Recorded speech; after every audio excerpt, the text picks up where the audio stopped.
Thanks for joining us today for this video from the Lars Institute.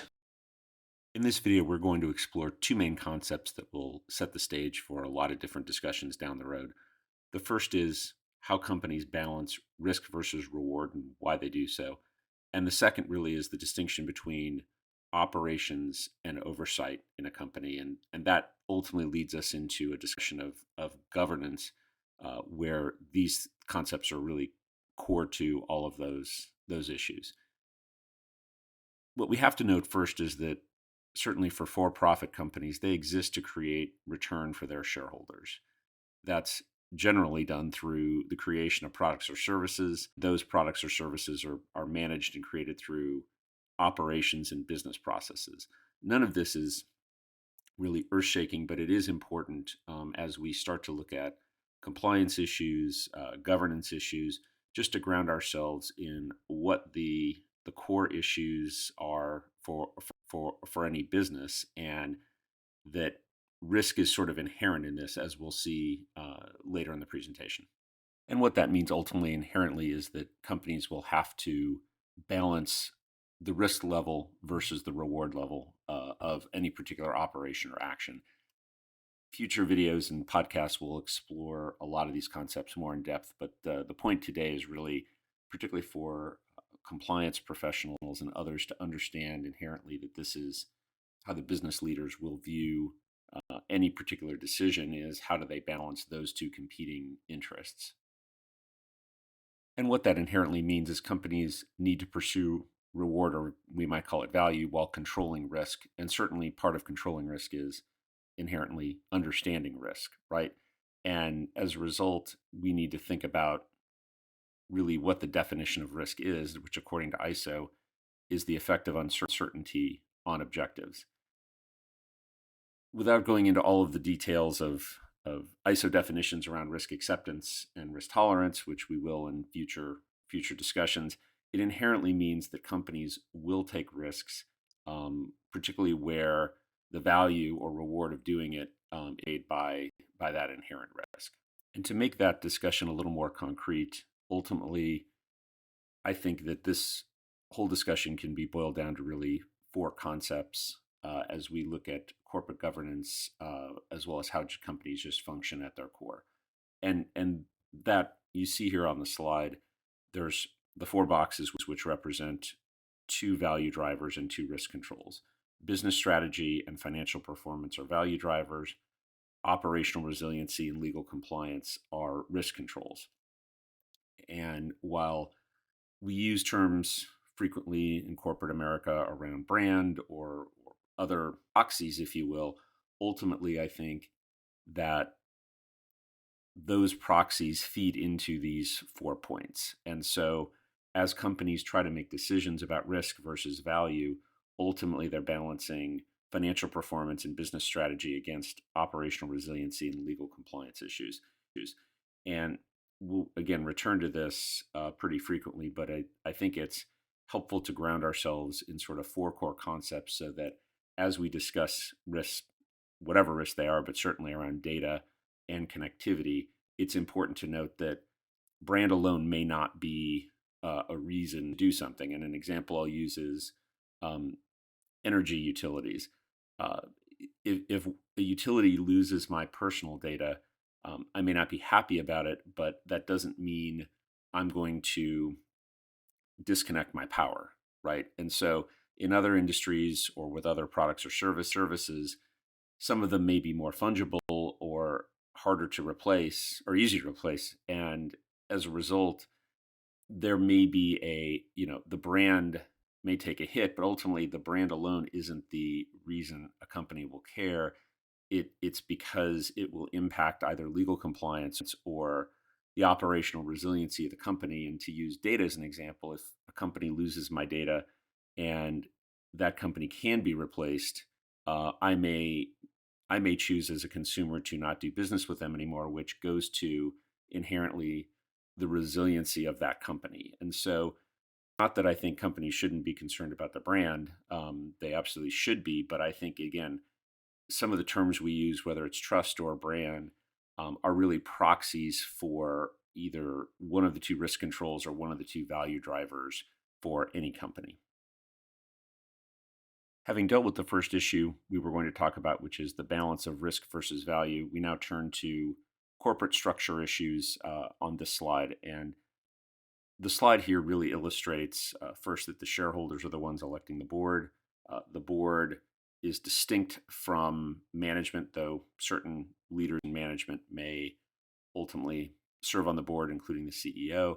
But these are different functions, and in most cases, different people are doing different functions. And every company will have different officers and different reporting lines. The point isn't that this is a sort of a template or a form for what every company should have or what reporting should look like, but it is to illustrate, particularly around data and cybersecurity or connectivity risk, how companies typically are structured, at least at different layers. The point here is to illustrate that oversight and operations are distinct, and that different people at different layers will be subject matter experts, but there's a variety of layers that those SMEs have to communicate through and to. And as we'll see in the next slide, really, those roles are very different. And we need to start to try to translate some of these discussions in a better way so that the people providing oversight understand context around some of the discussions that are being had. And that point really is driven home here. Oversight and operations are not the same thing. And frankly, compliance and governance, if we choose to use different terms for a related concept, are not the same either. If we summarize the duties and obligations, obviously the board are fiduciaries who are not involved in the operations. There's express and implied duties of oversight, governance on issues including the things we talked about as value drivers and risk controls. You have senior leadership typically in a company with management that manages and operates the business under the oversight of the board. Senior leadership provides strategy and vision regarding strategy. There's obviously management of operations as well, and in certain cases for senior leaders, fiduciary duties. Management day-to-day runs the business. They drive and implement the strategic objectives that have been set, including operational viability. They also provide information and input where needed to enable the board and senior leadership to discharge their obligations and roles. And so this is one thing that's important really here to drive a distinction between compliance and oversight and governance. Companies can be compliant, but not necessarily have all of the oversight that they may want or need or have governance, because ultimately governance is dependent on controls in some way, but not exclusive to controls. And I think that's really one of the distinctions as we look at, if we look at privacy or cybersecurity. A company could be compliant against a framework, but that doesn't necessarily mean that governance is in place that, frankly, senior leadership may want or need, or the board may want or need. And we'll look at the different components of governance and how they interrelate. But the key thing here is that oversight and operations are not the same thing. And as a result, people who operate the company need to understand not just the duties of the people overseeing the company, but how to best communicate with them so that they can appropriately exercise their oversight obligation. And we see on this slide how that is different, frankly, where you have a company that is operations focused, it is driving compliance up through strategy and into oversight, versus a company that may be more governance driven. It's driving it down through oversight and strategy so that the compliance program fits within both the oversight and the strategy of the business. Both can make you compliant, but only really one of these processes gives you deep insight into the governance of a company. And so I think it's a very interesting issue, because as we saw from the prior slide with values and risk controls, what may or may not be inherently legally required may differ from what the company actually wants.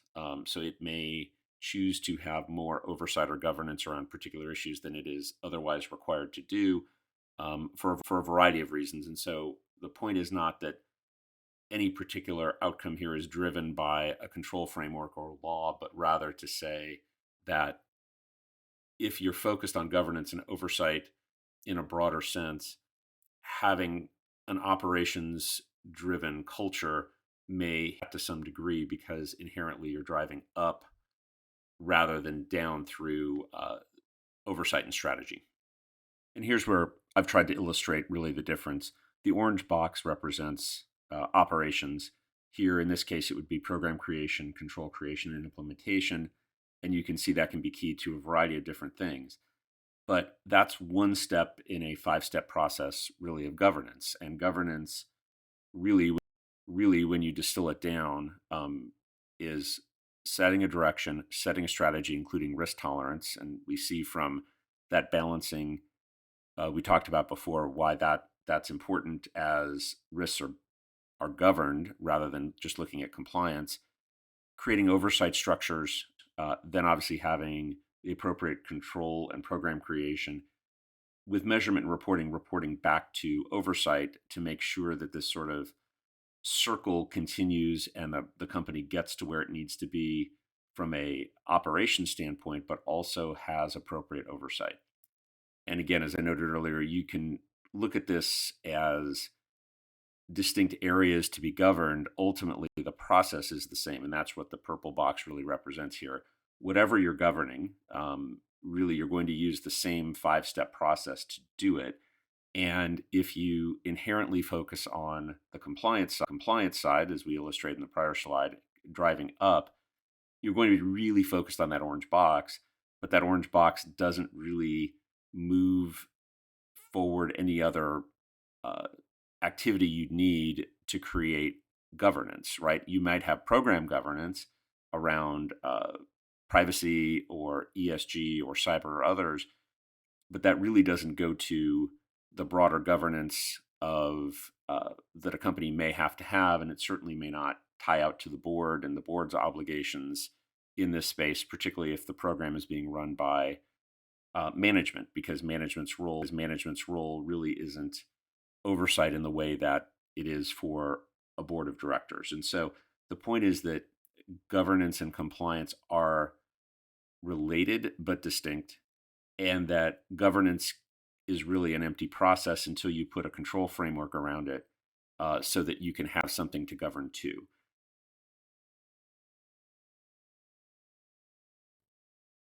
As we conclude this video, the key takeaways really are that every company is inherently going to have and take risk, but it's also seeking to drive value, and it does that through focusing on and financial performance as a group.